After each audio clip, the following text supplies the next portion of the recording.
Olá, graça e a paz da parte de Deus, nosso Pai, e da parte de nosso Senhor e Salvador Jesus Cristo, seja com você. Hoje eu quero deixar aqui a minha gratidão a Deus por ter conseguido, num período muito curto e difícil, ter conseguido concluir o meu pré-projeto de pesquisa para mestrado do IFRN, do Programa de Pós-Graduação em Educação Profissional, e consegui fazer a inscrição, né? Já estou pagando como aluno especial uma disciplina, mas consegui fazer a inscrição para o processo de seleção do mestrado. Eu estou muito agradecido a Deus e alguns anjos que me foram colocados na vida, né, para fazer parte desse processo, dessa ajuda. Eu fico muito contente e muito grato. E hoje quero continuar com o passo a passo de Jesus, o caminho do Talmidim, o discipulado do Talmidim, o aprendiz de Jesus Cristo.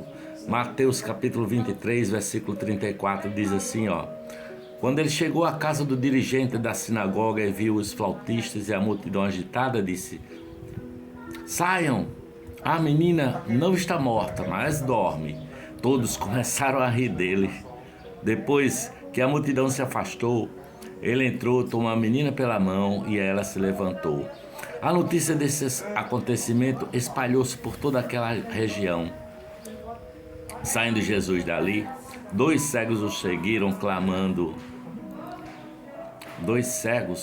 O seguiram clamando: Filho de Davi, tem misericórdia de nós. Entrando ele em casa, os cegos se aproximaram e ele lhes perguntou: vocês creem que eu seja capaz de fazer isso? Eles responderam: sim, Senhor. E ele, tocando nos olhos deles, disse: que lhes seja feito segundo a fé que vocês têm. E a visão deles foi restaurada. Então Jesus os advertiu severamente: cuide para que ninguém saiba disso. Curioso Jesus, né? Os caras eram cegos. Aí ficou bom da vista. O que aconteceu? Não posso contar. Eu só posso entender com um bom humor de Cristo, viu? Eles, porém, saíram e espalharam a notícia por toda aquela região. Enquanto eles se retiravam, foi levado a Jesus um homem endemoniado que não podia falar. Quando o demônio foi expulso, o mudo começou a falar, a multidão ficou admirada e disse: nunca se viu nada parecido em Israel. Mas os fariseus diziam: é pelo príncipe dos demônios que ele expulsa demônios. Mateus capítulo 9, dos versículos 23 a 34. Após os três últimos do ciclo de 10 milagres de Jesus narrados por Mateus, a cura da filha de Jairo, a cura dos dois cegos, a cura de um homem dominado por um espírito mudo, um demônio mudo, a fama de Jesus se espalhou como água por toda aquela região. A pergunta de Jesus ao cego é sintomática: vocês creem que eu sou capaz de fazer isso? Para discernir o que está acontecendo, precisamos entender que essa não é uma pergunta a respeito das capacidades de Jesus, mas uma pergunta a respeito de sua identidade. Como se ele dissesse: vocês creem que eu sou aquele que é capaz de fazer isso? Os milagres de Jesus nunca foram fins em si mesmos, isto é, sempre foram sinais que apontavam para a sua messianidade. Milagres não existem para fazer a vida mais fácil, sabe? Mais confortável e menos sofrida, para atenuar dificuldades ou satisfazer os desejos particulares. Os milagres revelam que Jesus é o Messias. Assim como ocorre em nossos dias, também naquela época a fama de Jesus se espalhava, ainda que o marketing boca a boca o contrariasse. E assim como acontece em nossos dias, também naquele tempo, Jesus era famoso, né, por aquilo que era capaz de fazer e não por ele ser quem ele era. Jesus ficara famoso por seus milagres e não por sua identidade de Filho de Deus, de Messias.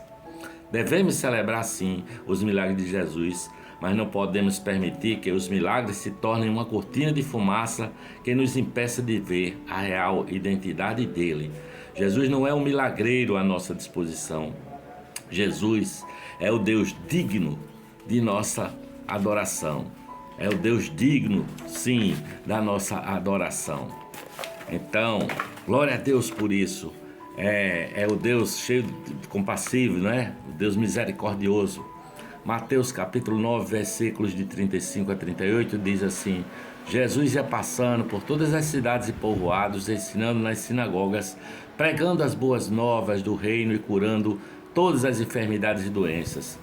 Ao ver as multidões, teve compaixão dela, porque elas estavam aflitas e desamparadas, como ovelhas sem pastor. Então disse ele aos seus discípulos: a colheita é grande, mas os trabalhadores são poucos. Peçam, pois, ao Senhor da colheita que envie trabalhadores para a sua colheita. A identidade de Jesus é construída a partir de afirmações de que ele é o homem perfeito, o Messias prometido a Israel, o Deus que toma forma humana. Desde o primeiro momento de seu ministério, Jesus deixa bem claro que está consciente da sua identidade. Ao afirmar sua identidade, Jesus acaba comprando uma grande briga, não apenas com os homens de seu tempo, mas com toda a história. Ele afirma: eu sou o Messias, o Filho de Deus, rendido ao Espírito de Yahvé, que me ungiu e me capacitou para fazer o que faço. Eu sou maior do que tudo. Então, imaginemos o seguinte diálogo: mas você é maior do que a tempestade?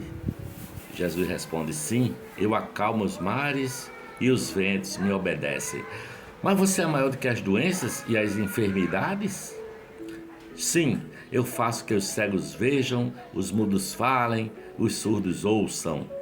Você é maior do que os espíritos imundos? Sim, todos os espíritos imundos obedecem a mim, fogem, se retiram a uma palavra.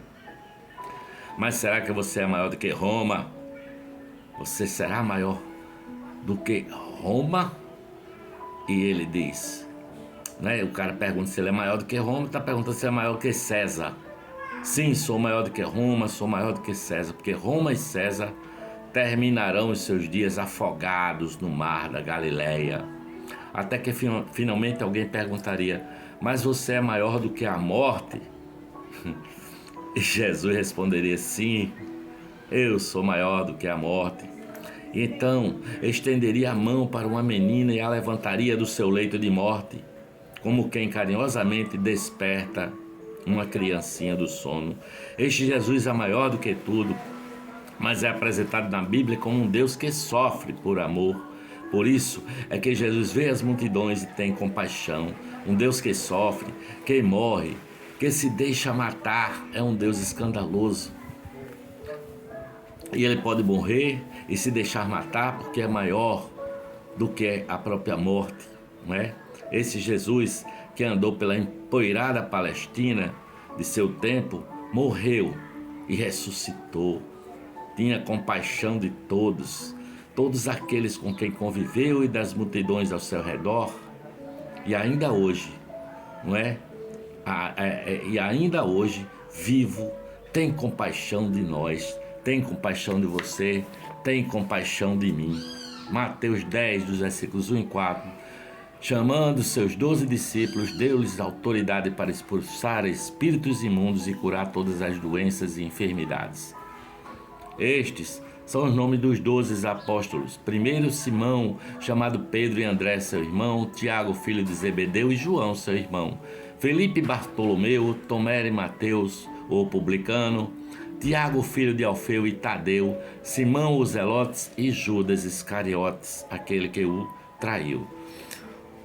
No Sermão do Monte, Jesus havia dito que seus discípulos são sal da terra e luz do mundo, ou seja, o discipulado de Jesus implica necessariamente um profundo senso de missão.